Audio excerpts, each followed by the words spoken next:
Informasi selanjutnya, saudara, ratusan umat Katolik di Makassar, Sulawesi Selatan menggelar upacara Jalan Salib di Gereja Katedral Makassar, Sulawesi Selatan.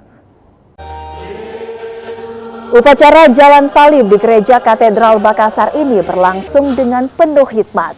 Melalui upacara Jalan Salib, umat Katolik bisa ambil bagian dalam mengenang penderitaan Yesus. Ada 14 perhentian dalam upacara ini. Mulai dari perhentian pertama, Yesus dihukum mati, hingga sampai perhentian 14, Yesus dimakamkan.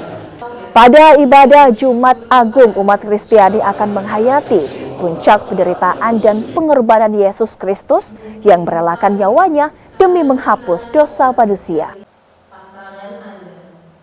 Upacara Jalan Salib artinya umat sebagai pengikut Kristus mengikuti di mana jalan yang dilalui Yesus memikul salib.